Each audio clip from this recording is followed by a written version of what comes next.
Assalamualaikum semua. Kembali Salam. bersama Aperture Podcast. Aperture Podcast. Minggu ni kau busy sangat minggu ni?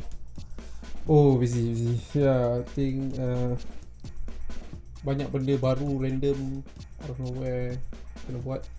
So ada learning curve sikit. Out of nowhere. Out of nowhere. Tiba-tiba aku rasa Org-Chart dia dah jadi just rabut sikit. Tapi Org-Chart, okay. okay. Dah reporting tu dah tukar. Bila reporting tukar tu, dia punya scope pun dah macam berubah, tapi tak ada official JD yang cakap dah berubah lah. So macam berubah kat mana tu? Sembang pasal kecil pula. Itulah aku dah jaga, dah masuk benda lain dah handle benda-benda yang tak pernah aku handle lah sebelum ni. So Okay. terus sekarang sini. Okay, pasal kerja offline lah. Aku ada benda nak tanya pasal Org-Chart tu, but Okay. Nanti kita discuss. Nanti kita discuss. Okay, minggu ni ada benda yang significant happen tak? Aku rasa yang paling latest kecoh sikit pasal Anwar dekat Moskow. Oh, yang pasal dia dengan Putin. Okay. Aku tak tahu pula dia ada visit ke Russia. I mean, Is it- before this ke atau this time?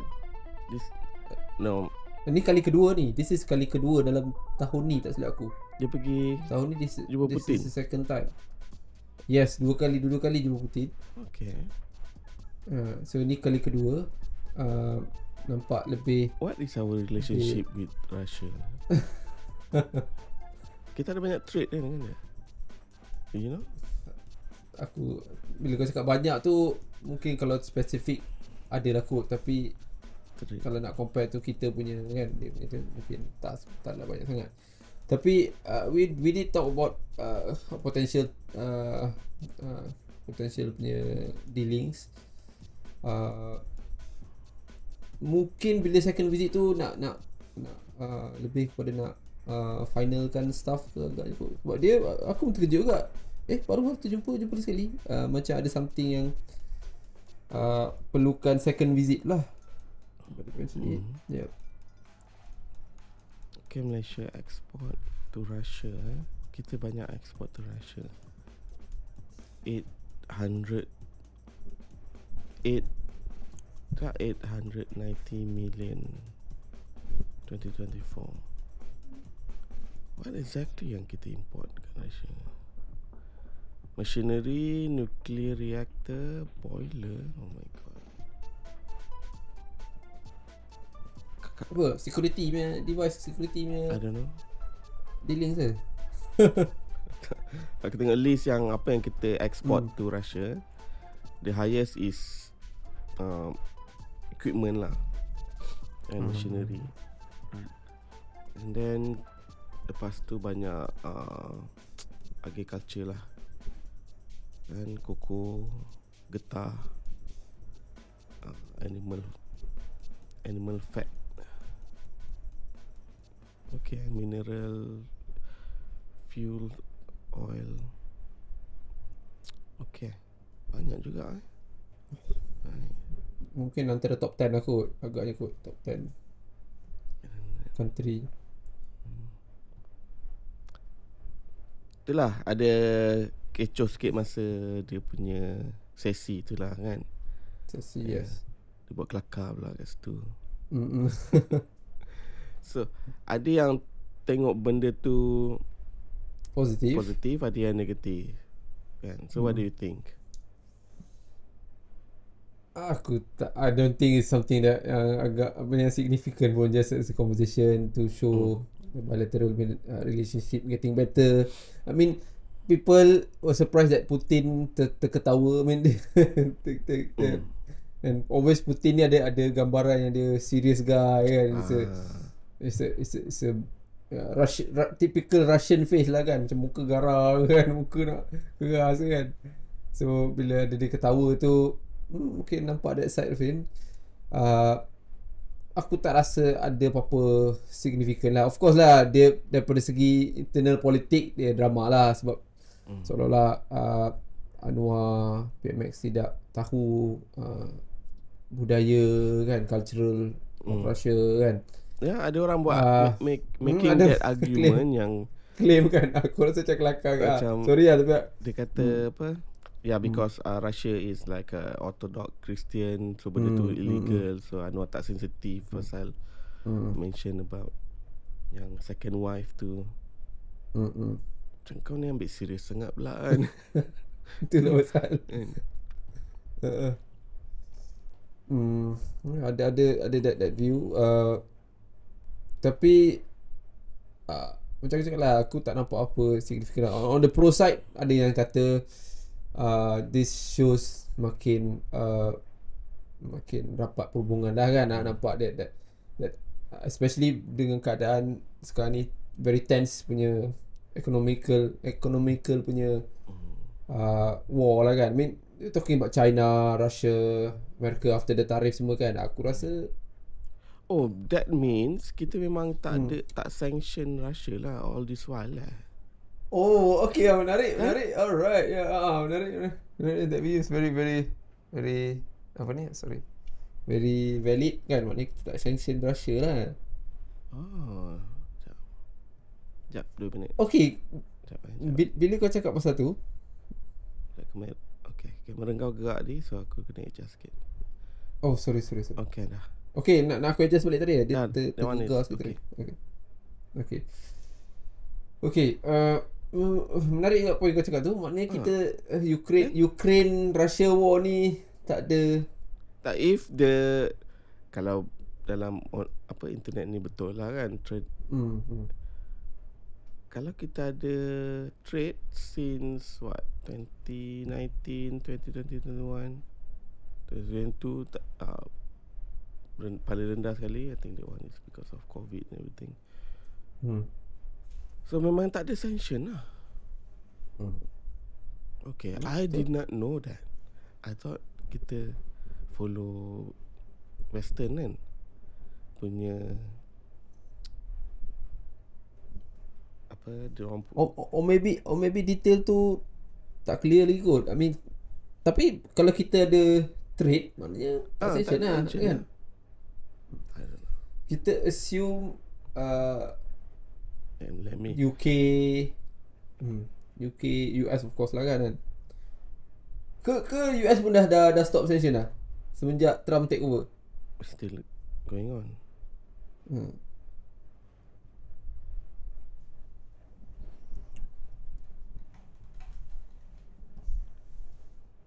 I know that India tak follow. India work with Russia lagi kan.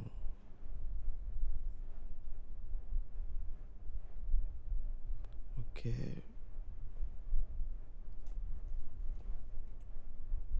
Maybe tak semua barang kot.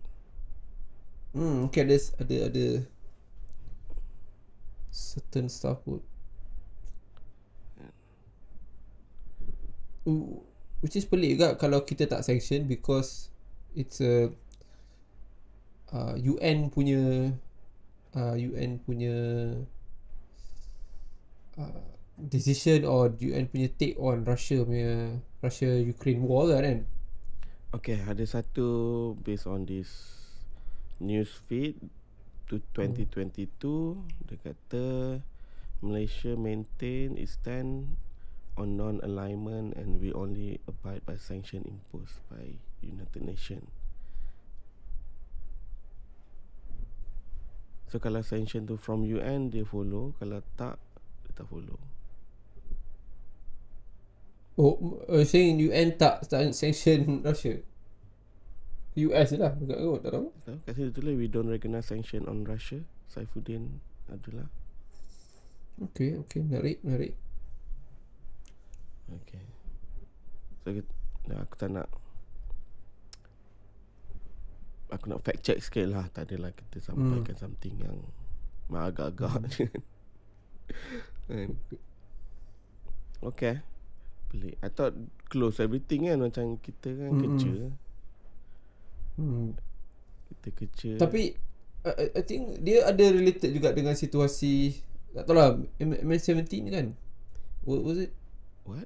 I think someone raised about MS-17 juga, siasatan terhadap one of kita punya air flight yang kena tembak dengan masa between Ukraine dengan tu kan. I mean this was brought up juga lah sebab bila tengok hubungan baik kita dengan Russia for the last punya visit ni, so ada orang question lah, of course, nak check what's the status for this kan.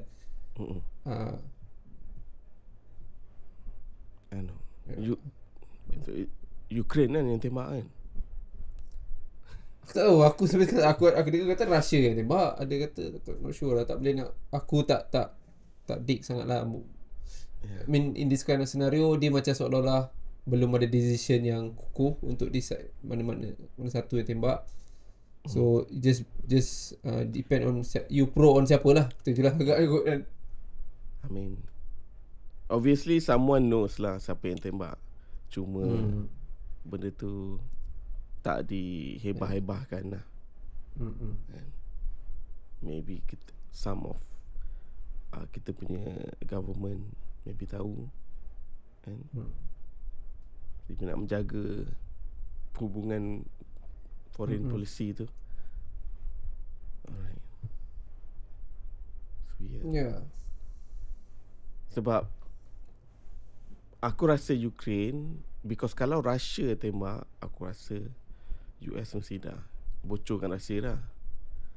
Nak bagi Russia nampak jahat kan. Dan because of Ukraine yang tembak, tak sengaja tembak, okay. So dia nak cover Ukraine lah sebab Ukraine pro US. Boleh jadi juga. I mean that was 2015 lah. Bila? Aku tak ingat. Sorry, 2018 aku rasa. No, dia masa 2014, masa Najib, masa Najib tu, masa Najib kan. So before election 2015 lah kot, around 2015 kot. Dia maybe like less than a year after MH370 kan. Yeah, I mean the first time yang Russia invade Crimea tu lah, I think 2014. Okay. Oh, kopi tu sendiri mana? Sendiri. Homemade. Kau buat apa? Ni brew sendiri ke? Tak lah. 3 in 1. Aku banyak face kopi kat rumah. Okay. Mula-mula tu there's one time beli coffee bean and then blend dekat rumah. Okay. And then do the filtering macam biasa lah. Tapi benda tu banyak kerja pula kan. And then beli coffee bean tapi dah grind. Okay, ada juga. Ada okay, juga. right. Macam kau pergi kat Starbucks ke coffee bean, and kau pilih kopi, suruh dia grind, ada level dia lah. Dia akan tanya kau nak kau pakai coffee machine apa. Tapi kat rumah aku tak ada coffee machine pun. Pakai filter tu lah, coffee filter tu kan. Ada benda tu. The thing is, bila kau dah grind the beans, kau tak boleh simpan lama. Okay. 1 week tu kau kena habiskan lah satu paket tu semua. Okay. And then aku ambil the coffee machine yang pakai pot tu. Okay. Yang pakai tahu. macam capsule tu kan. Dia orang subscribe, apa nama company tu tak ingat. Dia hantar every month. Rasa dia apa? I mean, between those 3 method yang kau gunakan ni kan, rasa dia significantly lain-lain lah rasa dia. Aku boleh kata minat kopi lah. Lah aku, so satu hari mesti kurang-kurang 1 gelas of coffee lah kan. Tapi aku memang tak clueless langsung macam mana nak brew semua ni. So most aku akan 3 in 1 tu yang commonnya, ataupun aku akan pergi dekat ni lah, mana-mana cafe kan. So aku yang pakai kau tahu Nespresso tu. Tahu Nespresso tu. So the same machine lah, but bukan Nespresso machine lah. Dia macam subscribe RM1 sebulan tau. Sebulan. Sebulan RM1, tapi kau kena beli dia punya pots tu lah every month. And then masa tu COVID kot. Aku tak tahu. Bila aku pindah cyber, dia tak hantar tau. Okay. Dia lambat gila. Kadang 3 bulan sekali, kadang 4 bulan sekali. Pelik gila. And then Okay. fed up. Now aku pakai bancuh sendiri kat rumah, tapi bukan kopi 3-in-1 lah. Dia bukan 3-in-1. Dia macam Nescafe. Kau tahu Nescafe? Kan bancuh. Apa? Kantung? No. Nescafe kau tahu tak? Serbuk. Oh, serbuk tu dalam macam bunjut tu situ. Kan. Aku tak tahu. Nescafe dalam botol. Oh, Nescafe dalam botol. Okay, Nescafe dalam botol. Okay, kita tahu macam Milo tu semua, tapi Milo tu semua. Okay. bukan brand Nescafe lah. Okay. Dia ada satu brand dia, aku tak ingat nama tu. Tapi bila kau bancuh benda tu dengan susu semua, rasa dia not too bad lah.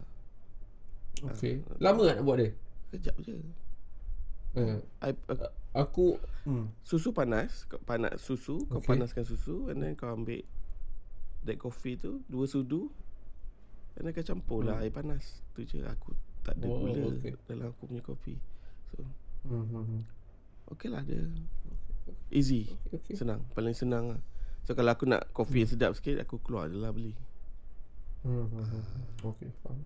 Paling sebut pasal tu. Tadi aku dah cakap pasal, kita ada sembang sikit pasal kopi yang I think aku beli Zeus kot. Okay. And kau cakap pasal 7-Eleven tu semua kan. Family Mart, 7-Eleven. Family Mart. Aku dah try 7-Eleven, dia very small kan. Aku rasa paling murah lah, 3.90 kan. RM3 lebih lah. Okay. Okay, aku dah try, not too bad. Okay lah kan. Not too bad, one shot gitu. Okay. Betul. Tapi aku dah try satu kopi.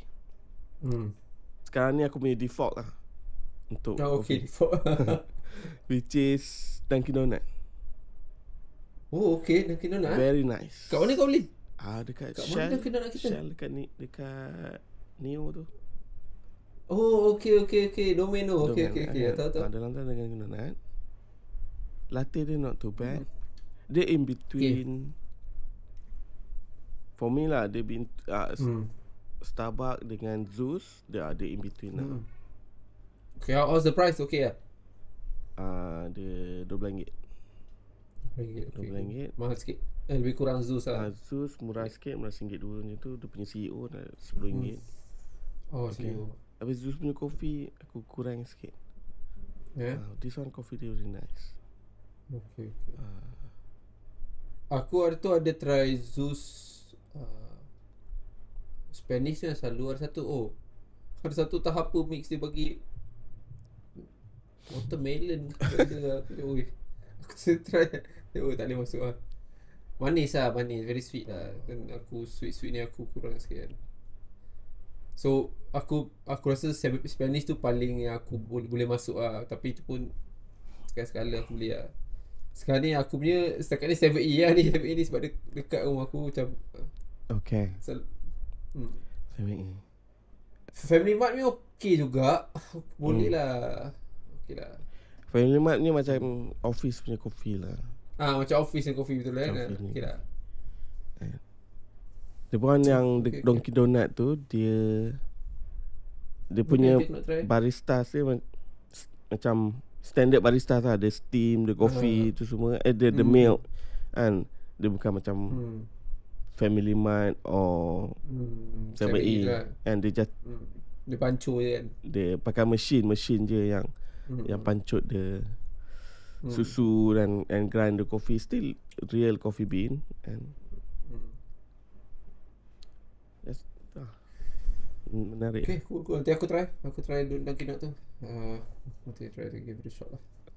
Tiba-tiba cerita pasal coffee pula kan. Yeah, coffee. Ni just nak segue sikit lah. Kau follow up tak dengan Rafizi punya dengan Nurul Izzah punya ni? Tengah betul-betul hangat ni. Kita dah discuss last week kan. Yang aku perasan the latest one, Rafizi ajak berdebat or something. Betul, dia ajak Nuriza debat. I think Untuk Nuriza reject. melegakan kehangatan apa benda dah. Apa Uh, yang hangat sangat? I think because tiba-tiba Nurul Izzah ada satu group of sokongan, macam ada push daripada PMX lah kononnya. Someone big gun tengah push yang untuk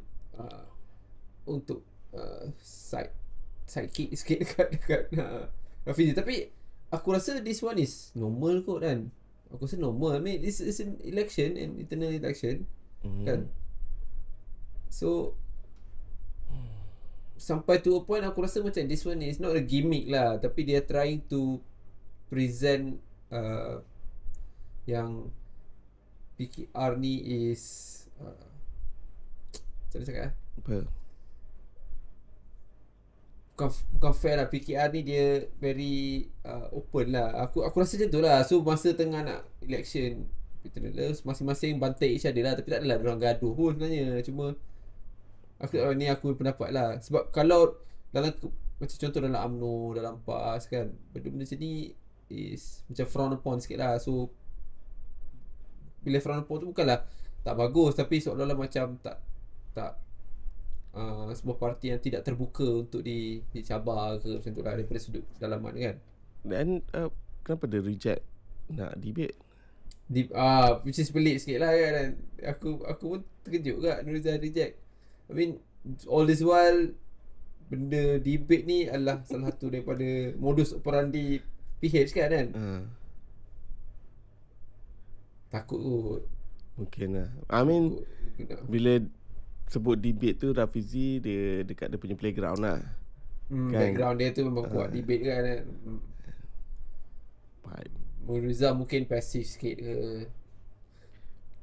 Tapi bukan Nuriza dia pun baru kan. Dia is a veteran lah kan. Dia pernah jadi ahli parlimen. Kan? I think 4 term ke berapa? 4 ke? Tak ada aku. Berapa lama ke dah jadi parlimen kan? Tak tahu, 1 term je selaku kan. Pantai dalam tu. Tak, aku rasa few term dia jadi. If I'm not mistaken lah. Aku Google. Wan Azizah yang lama. Nurul Izzah MP term. Tapi apart from that, aku tak tahu pun Nurul Izzah ni apa keistimewaan dia sebenarnya. Apa kehebatan dia sebenarnya? Selain daripada anak PMX. Okay. Dia pernah jadi 3 kali. 3 kali? Ya. 3 kali. 2 tempat berbeza. Ahli parlimen? Ahli parlimen, yes. Dekat Permatang Pauh dia pernah jadi. Okay. So I mean lagi banyak okay, lah. kau nak cakap okay. 2008 okay, first time antara hingga 2018 hingga 2018. So 3 kali election dah kan, betul tak? 8, 18 10 tahun tu 2 kali kot. 2 kali. Okay, kau cakap pasal dia punya, aku tak rasa, I mean bukanlah tak nampak. I think she is very bukan agresif lah, not agresif, and then dia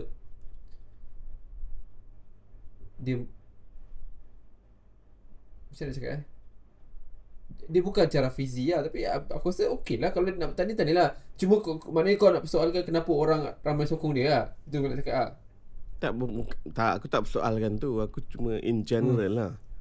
Kan in general, apa dia punya ni achievement dia tu. Dan kalau someone cakap dia sokong Nurul Izzah because of what? Is it because of the just PMX daughter, ataupun dia memang satu tokoh yang hebat yang boleh memberikan satu perubahan kan? Okay. Aku mungkin cakap ni daripada sudut yang very surface lah. I mean kalau daripada sudut female, mungkin dia antara yang kuat lah. Kan? I mean kuat. What do you mean by kuat? Okay, compare to other female punya MP atau politician, dia antara yang agak established pasal dia punya experience jadi MP. And then aku rasa dia banyak menegakkan wanita dalam how Malaysian punya politik punya senario lah. Okay. Ya, aku rasa itulah kot. Mungkin dia itulah. Aku nak contoh apa yang dia dah achieve last masa dia jadi ahli parlimen. And sekarang ni, from my point of view lah, aku tak adalah tengok in details, but sekarang ni dia punya reputation solely because dia anak PMX. And we know her masa zaman reformasi dulu. Aku dah tahu Nuriza kan, they always with Awan Aziza semua. So dia punya reputation based on that. But now dia dah like really experience ahli politik. Okay, aku nak tahu. Dia 3 kali. Aku dah confirm dia 3 kali. Dia 2008, 2013 dengan 2018. Dia kalah 2022. So itulah apa Tak tahu lah. Okay. What about Rafizi? Apa yang kau rasa? I mean Rafizi, okay, first outside politik dia entrepreneur kan, dia memang ada business semua. Okay, dia ada establish skill kat situ lah kan. Okay. And then in terms of as a politician, I think aku pernah sebut sebelum ni, he's not a very good politician sebenarnya. Rafizi. Aku rasa juga lah. Rafizi. Betul. Tapi Dia as a minister, dia baru first term dia minister. first time. Yep. Kita nampak goyang dah. Dia Pun tak begitu bagus sangat kan. formula tu dah nampak goyang. Kan? Last time around, masa dia first time menang kat Pandan tu, dia tak jadi menteri. Betul. And then they step down, and then they come back at the same seat and dia menang lagi. Okay, they must be do something right lah. And dia boleh tinggalkan untuk satu term and then come back at the same place, menang lagi sekali. Okay, pause. Maknanya itu menunjukkan dia ahli politik yang baik lah. Itulah. Dia boleh convince people kan. Secara optik, aku kadang-kadang tengok dia punya ceramah semua kan, aku tak tertarik tau dengan dia punya argument semua kan. Rafizi. Rafizi tak tahulah orang lain kan. Aku tak, mungkin aku tak tengok sangat ceramah dia lah. Aku jarang tengok ceramah dia. Aku tahu dia formula man lah. Itu agak tersebar luas lah kan. And then bagi aku dia banyak, bukanlah janji manis, tapi jenis janji langit, tapi setakat ni dia tak proof lagi lah. Kalau ada yang dia betul-betul aku rasa excel is dia punya, dia suka bongkar sini, bongkar sana kan, betul kan? Dia masa dia jadi pembangkang tu, dia antara frontline man PH untuk bongkarkan semua corruption lah kan. Itu antara, kononnya dia pakar analyse thing apa semua. So eventually itulah dia punya kekuatan dia kan. Tapi dari segi politician, aku dia, seingat aku, which is aku tak banyak sangat tengok dia punya ceramah lah, tapi dia tak adalah macam bagi banyak jawapan. Cuma dia cakap lah, formula tu kita expect dia deliver. So far tak adalah yang nampak betul-betul menjadi. Dan daripada segi dia punya role as menteri pun aku rasa lagi teruk masalah. Dia macam kena sideline sikit at the moment. And kalau kau pasal since kecoh pasal Trump tarif ni semua, dia tak ada suara apa-apa tau. Betul. Dia ekonomi ni Kita banyak tengok MITI punya menteri Tengku Zafrul. But at least apa dia punya feedback? Ke aku tak pernah tak baca berita lebih. Tapi rasa macam tak ada sangat. Kan? Dia punya fokus is penyelarasan gaji minima.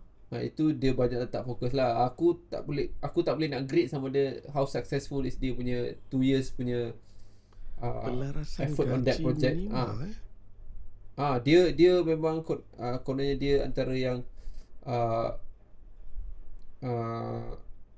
itu antara projek dia lah. Projek dia untuk pastikan cara dia nak manage the ekonomi punya panggil apa? Inflasi ni ialah dengan gaji punya dia datang daripada gaji punya sudut lah kan. Gaji pekerja lah. Macam gaji minima, penyelarasan gaji yang apa ni?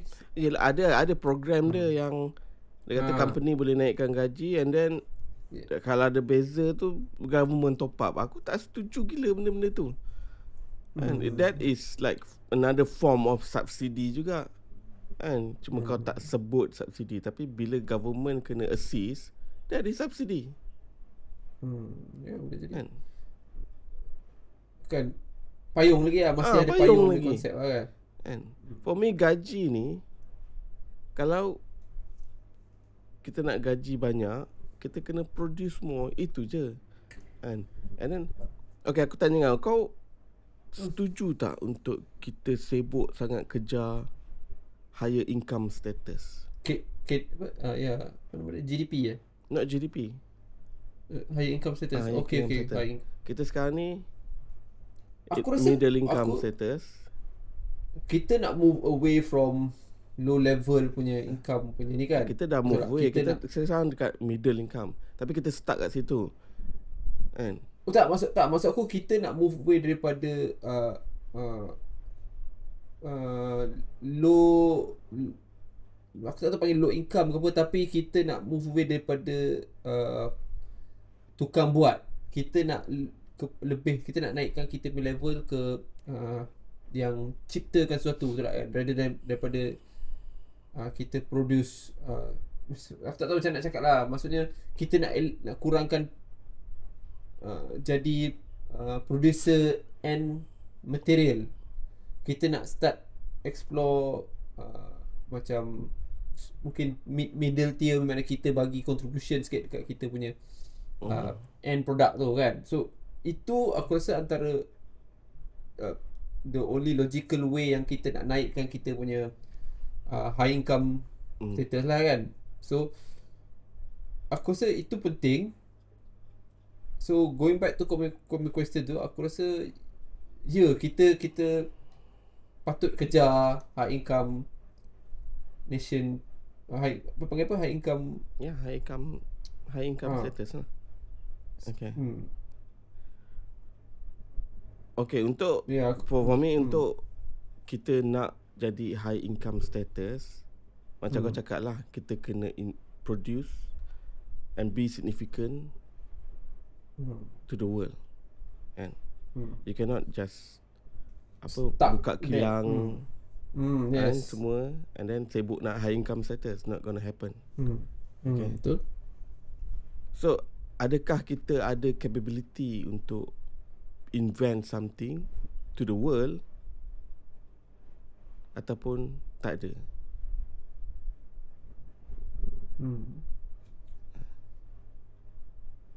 Selagi tak tukar tu, kita punya status is not really to the world, is not really significant, forget about it. Okay. Contoh kita buat apa ni? Microchip panggil apa dia? Semiconductor tu kan. Sebab semiconductor tu kita punya level sekarang ni, kita bukan sekadar end product punya produce kan. Kita dah ada some contribution dengan kita punya, maybe tak banyak lah. Tak banyak maknanya bukanlah necessary kita cipta semiconductor tu, tapi kita ada contribute dalam apa ni, semiconductor tu punya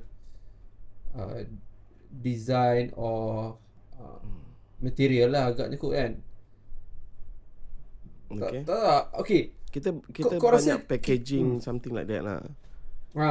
kita masih packaging kita masih dekat Kita tak involve sangat chip design tu semua. Mungkin ada here and there but not significant lah. Kita more like a barang sampai, orang dah design kat sana, barang sampai kat sini kita just assemble dah. Okay. Macam mana kita nak rasa kita high income High income. Ada tak cara yang very transparent kita boleh nampak kita ni high income? Kita menghala ke high income? Maknanya kita punya, aku assume kita punya disposable income tinggi, macam tu lah. Ya. Yalah, kita gaji kita tinggi. Itu je. Tak, maksud aku macam mana dia nak reflect dekat market. Macam mana nak reflect dekat GDP lah. Kan GDP lah. Kita consider GDP lah. Kalau tu. Ada lah. Of course akan ada involve GDP lah. Tapi dia GDP per capita tu. Contohnya bila ada business daripada luar, dia buka kat Malaysia because dia tahu orang Malaysia boleh beli. Itu aku rasa tunjuk, itu is a signal of yang kita menghala ke high income lah. Betul tak? Business dekat luar buka kat contohnya Malaysia. Business okey lah, kita ambil contohnya LV, dia buka kedai dekat Malaysia. Maknanya dia tahu orang boleh beli, so dia berani buka kan. So bila dia tahu orang boleh beli, maknanya dia give the idea to the market yang kita ni kita punya income, kita ada disposable income untuk beli barang-barang yang premium lah. Kan? So kau tak rasa kita macam tu sekarang ni? Dia tengok per capita. Okay, memang ada orang boleh beli lah. LV, kereta Bentley, memang ada kan. Tapi per capita kan, average people punya income tu, itu yang dia tengok kat situ. Betul. Tapi bila business nak buka tu, dia mesti consider yang dia tahu kalau dia buka ni banyak orang boleh beli kan. Banyak orang boleh beli kan. Bukan sikit orang beli. So bila macam tu, maknanya dia yakin lah dengan kita punya negara punya kemampuan disposable income tu kan, tak? Ya. Kau bayangkan dekat Bangladesh, tiba-tiba ada satu buka kedai Gucci ke, kedai LV ke, memang ada kelompok of T20 mampu beli, tapi volume of T20 tu sikit kan. So dia cakap buat apa kita buka sini kan, dan kita punya profit tu memang limited. Tapi bila dia buka dekat tempat yang average people boleh beli kan, maknanya it's just telling you that kita punya nation kita ni ada capability of the disposable income lah kan. Macam tu kan. Aku maknanya memang cakap kosong macam lah. Macam cakap lah, ada orang yang mampu beli, but doesn't mean kita punya status per capita tu higher income. Mana kalau kau tengok like luxury brand, kat mana je butik dia. Kau jumpa LV ke kat Kuala Perlis kan. Faham.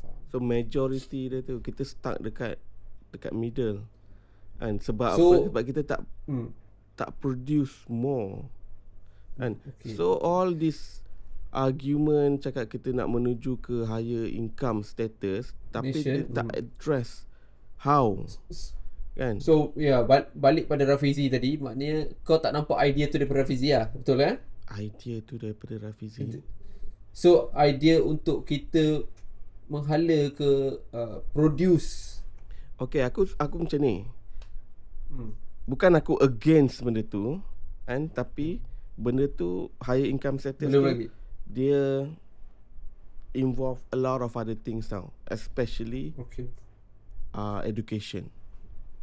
So aku tak nampak reformation in terms of education, reform, and to create a better engineer or better student kan, especially at from the sekolah punya level. And so kalau kau tak build up another generation yang lagi pandai, macam mana kau nak make sure akan ada inventor or very good entrepreneur in the future? And tapi in the future kau nak fokus high income status ni. And education kau tak, kau sibuk dengan apa, orang Melayu tak boleh masuk, orang bukan Melayu tak boleh masuk ITM kan. How nak ke sana kan?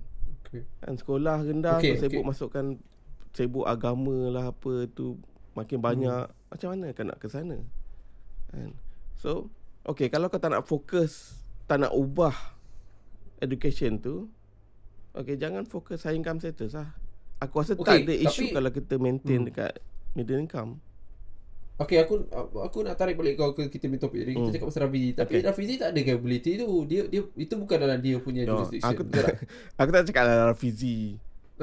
Faham. Tapi aku nak tarik balik ke discussion kita tadi tu kan. So bila Rafizi propose dia nak dia, aku assume as a Menteri Ekonomi itulah dia punya role, betul?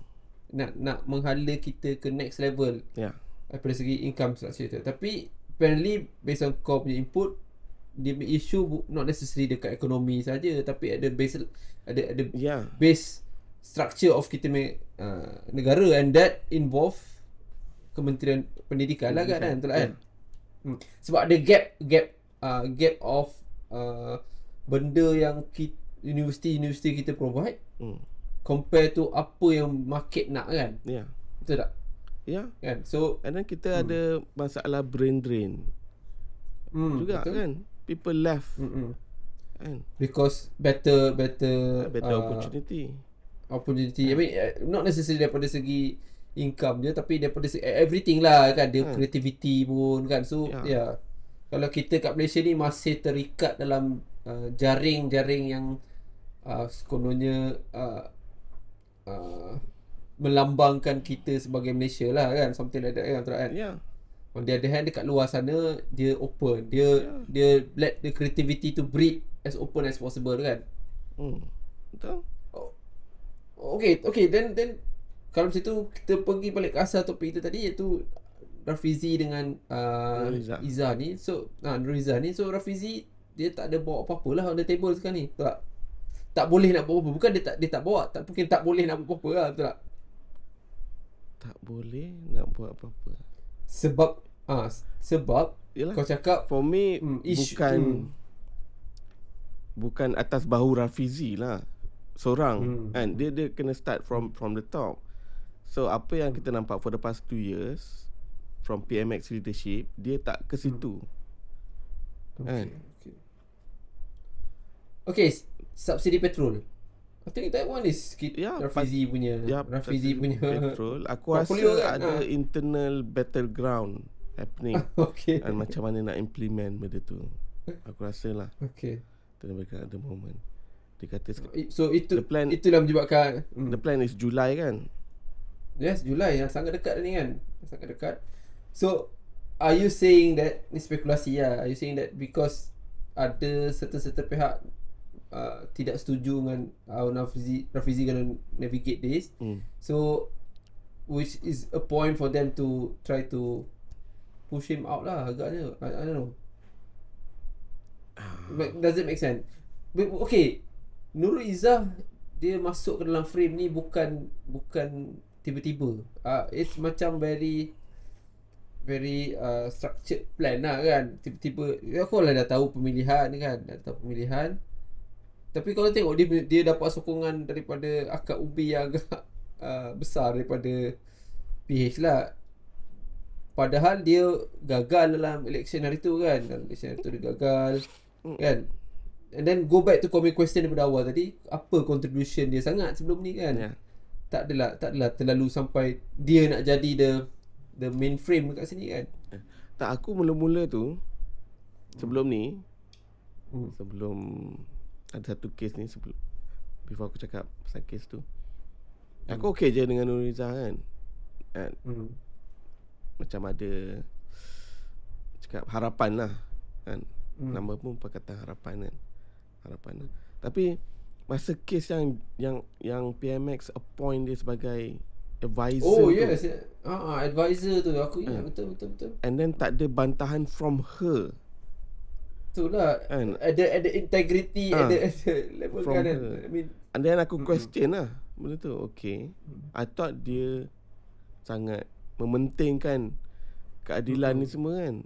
How come kau senyap je just because bapak engkau kan. Betul. So aku question balik lah. That's why aku try to find apa kelebihan Nuriza ni sebenarnya. Betul. Okay, I think kita pernah discuss pasal benda ni mungkin even few episode before this ke, which is benda ni dia telah menambahkan lagi ke surface of how things is going on, iaitu siapa kita punya bakal pengganti PM. Nampak gaya macam tak ada lah. Betul kan? Tak ada. No. Kan? Ada moment. Tak ada kan? I mean, pelapis tu. at least daripada PH itself tak nampak yang ada caliber tu lah kan. I mean, of course lah, pada satu ketika tu aku ingat Rafizi boleh buat, tapi after beberapa tahun tengok dia punya performance tu sekadar menyalak lebih je, tapi hasil dia mungkin bukan pasal dia tak erti buat, tapi mungkin pasal dia tak boleh nak buat kan. Banyak sangat limitation kan. Those radical punya changes tu, and then dia tak ada power, dia tak ada political apa. Itulah, that's the reason why last time they step down. Kan mesti ada some issues internally. And sekarang dia datang balik, tapi nampak macam still akan ada issue. Mesti ada something yang dia nak push, tapi kena tak ada kekuatan nak push kan. Last time aku ingat dia dengan Azmin pun lebih kurang lah di bergaduh-bergaduh macam ni kan. Ni bukanlah satu yang abnormal sangat kan. Dan dia kalah tak silap aku kan masa tu kan. Dia kalah tak silap aku kan. Azmin menang kan. Ya kot. Itu yang dia step down tu kot. Step down. Bukan step down on the next election dia tak nak bertanding kan. Tak nak bertanding. Ya. Okay, tapi so maknanya kita boleh summarizekan yang tak kira Nuriza menang ataupun Rafizi menang, nampak gaya macam tak ada sangat beza pada kita as the. Aku risau kalau Nuriza menang, dah tak ada macam, bukan halangan, at least Rafizi dia tak satu kepala sangat in everything kan. So dia mesti ada again some certain ideas ke apa ke, tak tahu with the top leadership ataupun within the party. Tapi kalau Nuriza menang, dah tak ada that push lah. Cross check balik kan. Okay, betul. Yelah, sebab dia akan, tapi aku dengar orang kata Nuriza ni pun selalu beta dengan bapak dia juga. I mean, kalau kita tukar bapak dia, dia punya beta tu selalulah dia ada menang ke kan. Susah. Okay, faham. Dia boleh menang ke kalau dia bersuara dengan bapak dia pun. Betul. So aku takut jadi another one Azizah je. Kan? Kita sembang itu kan. Azizah, nothing happen, dia just puppet kat situ. Sama lah Azizah. Selagi bapak dia ada, mungkin. Betul. Boleh bagi dia kot Aflin Shoki kot lepas ni. Tak puas hati aku dia menang. Itulah, tapi bagi je lah Chan kat DAP. Oh, gila kan ni. Betul. Bagi je Gegar lah Malaysia ni. kan. Kalau tak ada apa-apa improvement atau makin teruk, tukar balik lah. Apa takut sangat. Takut in between nak tukar balik tu berlaku perubahan besar. It's not gonna happen. Not gonna happen. And still ahli parlimen kena dapat majority. And kalau nak change apa-apa, nak change constitution, orang tak boleh buat semati. We still have, kita still ada majlis raja. So jangan nak, itu semua momok-momokkan je, nak nakutkan rakyat je. It's not gonna happen anything. Okay. Betul. Controversial sikit. Right. Okay. Cool. Rasa tu je politik. Anything series kau ada tengok ke? TV? Okay, aku dah start tengok Yellow Jacket. Aku tengok Yellow Jacket. Dah habis Belum habis lagi. Aku saya episod 7 kot sekarang ni. Sorry, spoiler sikit lah. Lottie dah mati. Okay. Lottie dah mati. Tapi setakat ni aku masih tak nampak lagi apa yang kau cakap aku tu lah. Macam ada something. Aku sampai episod 7 ni masih predictable. So aku belum nampak lagi apa yang change of tune yang kau suggest lah kan. So tak apa, aku tengok sikit. Aku slow tengok. Tapi aku ada tengok satu cerita juga. Aku tak tahu cerita. Kau ada cerita Dark tak? Dark. German punya TV series. Foreign tak ada lah. Dia very ada very aku I was recommended this because dia orang kata ini antara cerita yang agak Severance lah. Macam tu lah, agak Severance. Agak Severance. So sekarang dah season 3. Memang cakap Jerman lah. Dia memang cakap Jerman. Yes, dia memang cakap Jerman. Tapi tak silap aku ada dub kot. Ada dub English juga. Ada dub English. Ada dub. So dia cerita pasal time travel sikit lah. Kalau kau minat benda macam ni, mungkin boleh dapat kick jugalah. Tema dia agak dark theme lah. Heavy and dark theme lah. So okay setakat ni aku kat mana yang macam Severance tu? Okay, dia macam okay, bila as you go by episode dia, kau rasa macam benda ni is standard Truman Show punya style lah. Ada some people nak buat eksperimen, and then ada satu bandar ni dijadikan bahan eksperimen lah, and then eksperimen ni berkait dengan masa, how masa time works kan. So and then macam cakap lah, dia ada tema tu macam agak heavy, and then dia apa yang Black Mirror ke yang macam Black Mirror kan dia new season tak tengok ke? Aku tak tengok lagi. Aku tahu aku dah terlepas banyak season dah, sebab ada satu point tu aku dah macam okay, tapi aku heard the review was really good lah kan, yang baru-baru ni kan. Back to Black Mirror lah. Season 1, season 2. Black Mirror is back. Okay, nanti aku try tengok. So kalau kau mungkin give it a shot lah, tengok satu episod kan. Tapi dia itulah masalah dia bahasa Jerman lah. Dia cerita ni pun jadi kat Jerman juga. So ada berkait rapat dengan World War jugalah sikit. Dia pasal dia cerita dia berkaitan dengan masa. So dia punya period dia tu, is it like current period? Dia ada current. Okay, bila masa time travel tu dia ada current, dia ada past juga. Past tu mungkin zaman masa after World War lah. So, the main world tu dekat zaman sekarang. Okay. Zaman sekarang, yes. Cuma so aku kan bahasa lain ni aku susah sikit nak tengok. But Aku faham. Aku pun ada resistance sikit kat benda tu, tapi aku try lah. Aku tak adalah terlalu best, tapi nampak lah elemen-elemen Black Mirror tu, Severance punya style pada sikit, Truman Show kan. So dia then rating dia agak tinggi. Kau try tengok tu rating, not bad lah. I mean, a lot of people praise the cerita lah. So mungkin apa tajuk dia? Dark. DARK. Yeah, DARK. Yes. I think Netflix. To common word.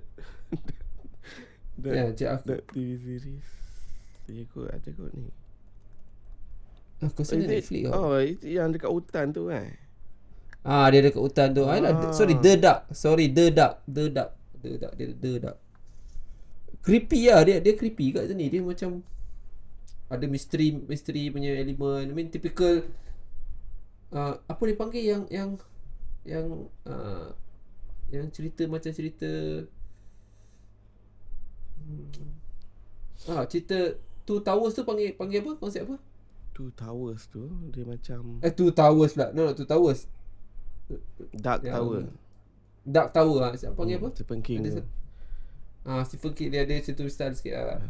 Aku lupa dia ada term dia. Sci-fi fantasy sikit dia ada sci-fi fantasy sikit lah. So ada berkaitan dengan nuklear punya Post-apocalypse. so tak dia bukan nuklear post-apocalypse, tapi dia nuklear ni antara dia punya main tema lah. Mungkin pasal Jerman involved dalam World War dulu kan. So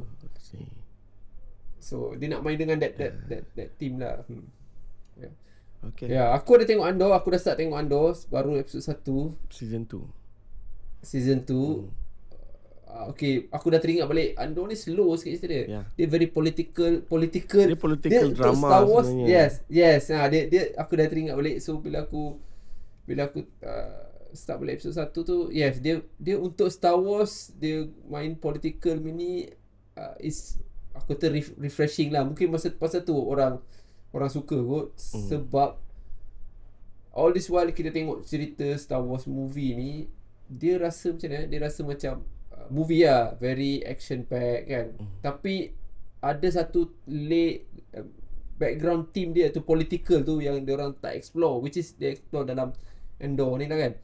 Macam mana perang tu punya reasoning. So itu aku rasa dia macam bukanlah slow burn, dia kau kena tengok, kau kena dengar dialog. So I think Andor mungkin dia excel dalam that area lah kan. I mean season 2 ni banyak Jedi betul tak ada kan aku rasa banyak sangat kan. Aku rasa season 1 pun aku rasa sikit je dia kot. Dia ada season 2, dia ada macam bagi like bau-bau kononnya ada Jedi lah, tapi Jedi dia tak indirectly background lah dia Jedi. background lah kan dia macam berkias sikit kan. Yes.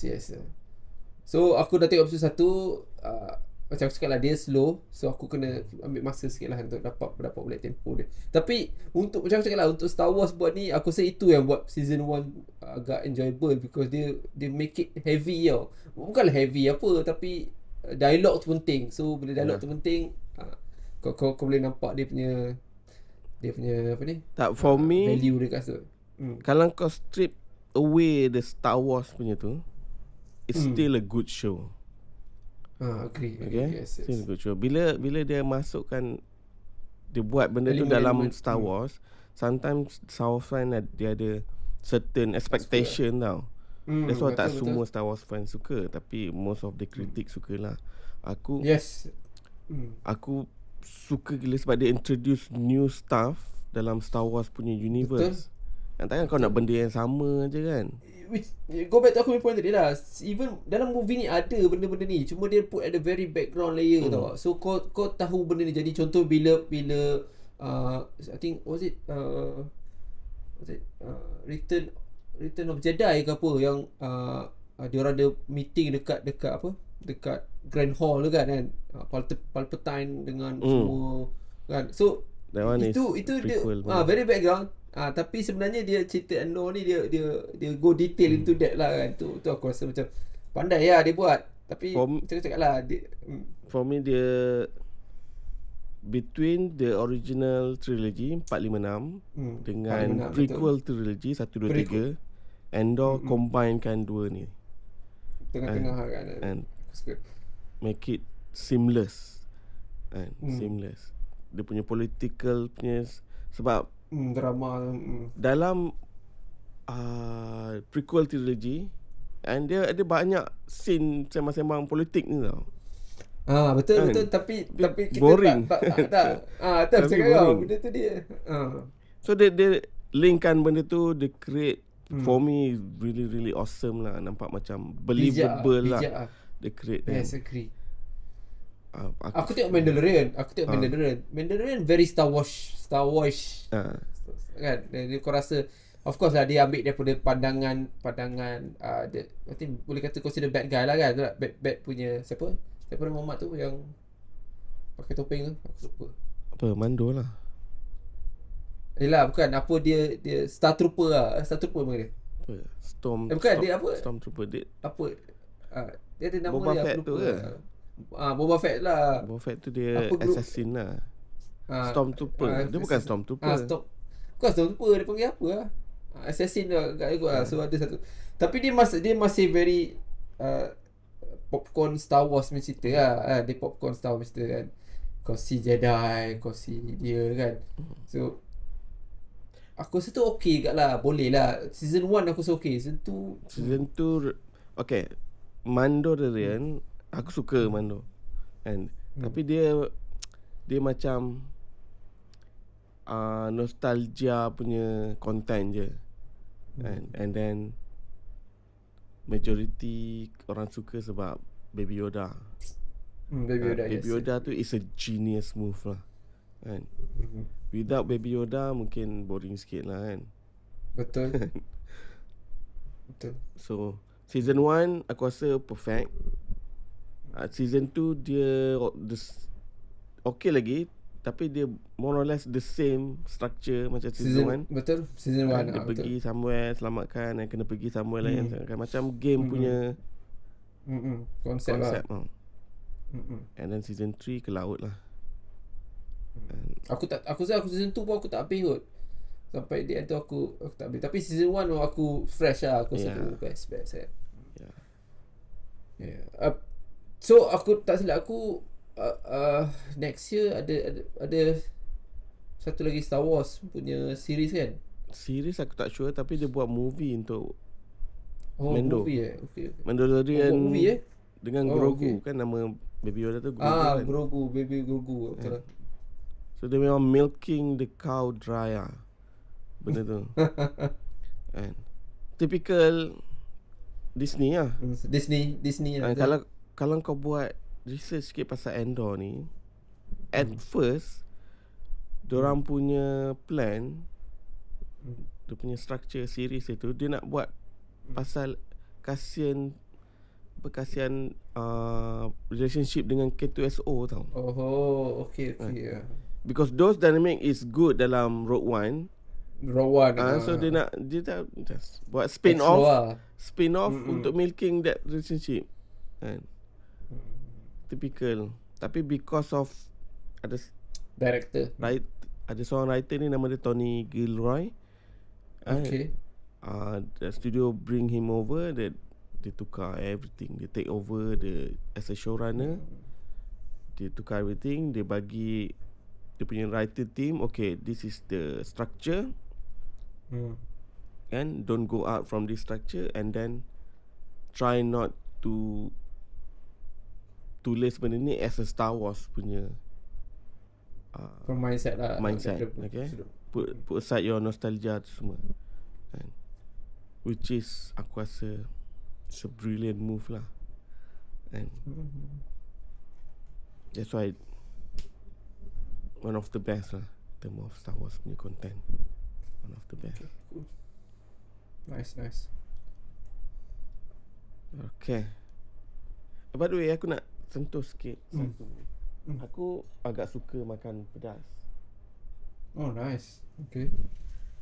And then kau tahu ada dekat YouTube macam series The Hot One. Tahu. Dia makan, dia panggil orang interview, makan pedas tu kan. Interview. And then dia pakai selalunya hot sauce, US punya hot sauce lah. And then they try a few brand kan. Aku sekarang question, betul ke benda tu pedas? And then aku beli lah. Aku beli, okay, nice. Ada 2 brand ni. Okay. This one. Okay. This one is Cholula hot sauce original. Okay. This one is Mexican punya. Dah tu.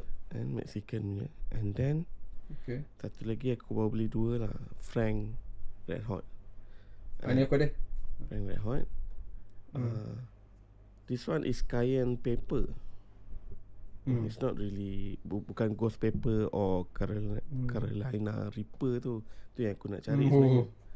And I think yang Cholula ni pun cayenne juga selaku. But aku makan semalam, tak dah. nothing. Okay tak? Nothing. Dia macam rasa masam-masam. Oh betul. Yang tadi tu aku makan, aku tak rasa pedas lah. Dia macam tomatoes. Aku tak tahu, mungkin nak masam-masam. Betul, masam-masam tu ada betul. Memang rasa masam-masam. Masam-masam. Okay. Dia naikkan rasa makanan yang kau makan tu. Tapi it's not pedas. Okay. Ya, kau kena tengok dia punya market segment dia dekat lah. I mean aku memang kaki pedas, so aku makan pedas. So untuk dalam yang rancangan tu mungkin pedas. Itulah.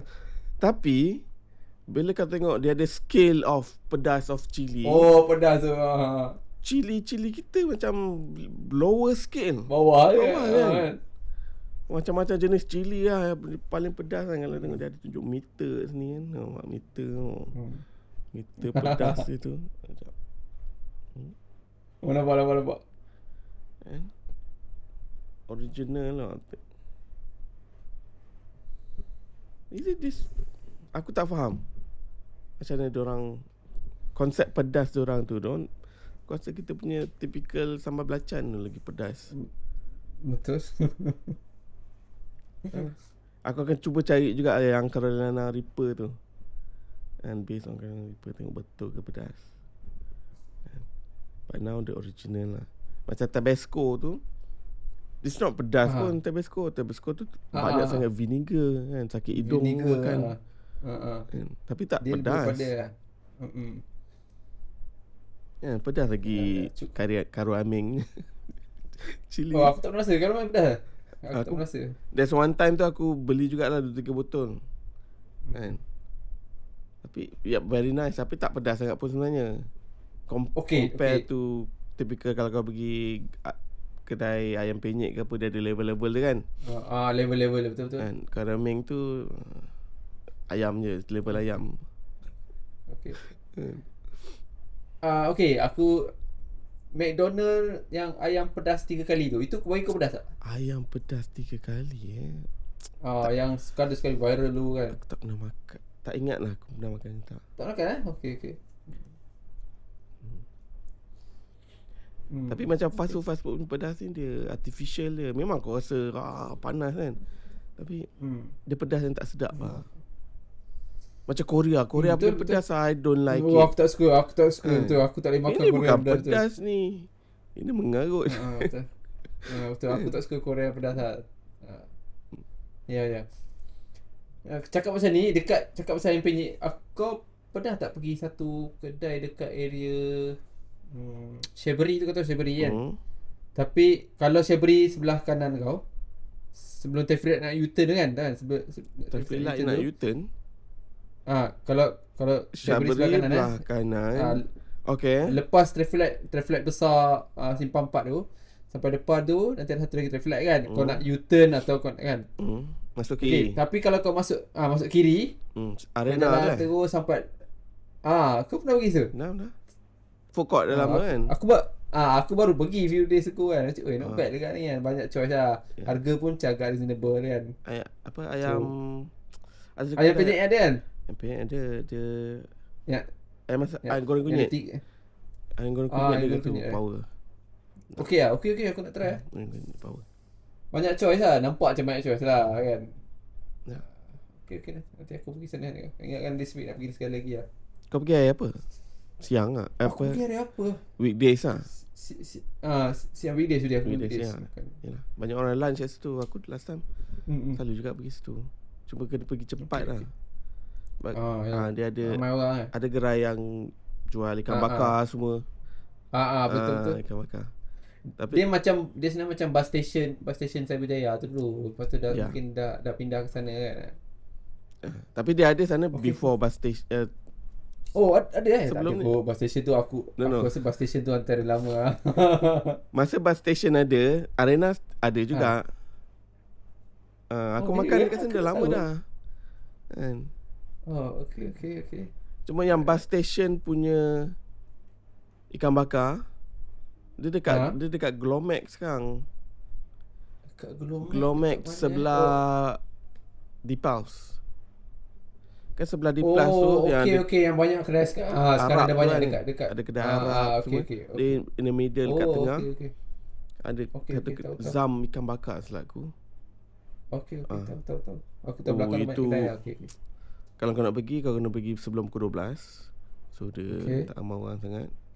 Tapi choice memang banyak gila. Tak nampak lauk lah. Kalau kau berdiri kat sini, kau tak nampak lauk kat ujung. Terbaik tu. Banyak kan. Sana satu je masalah aku, parking sana Yes. macam gila susah parking. Itu yang annoying parking tu. macam gila. Annoying dia satu lah kan. parking.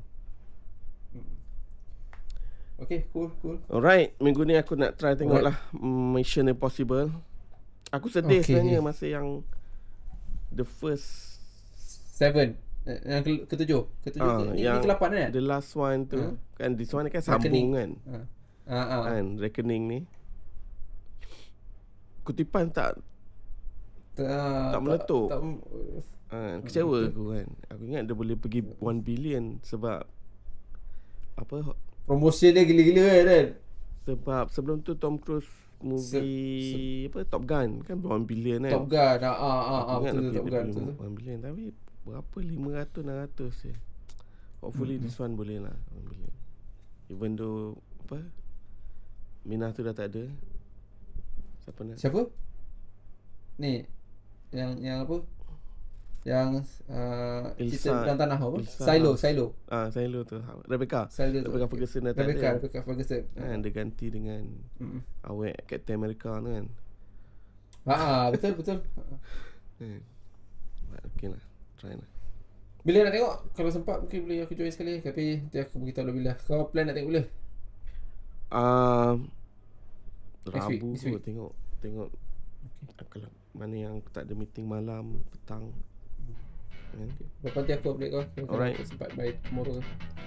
Okay guys, thank you for watching. Ciao. Jangan lupa kembali Podcast. Ciao. Podcast.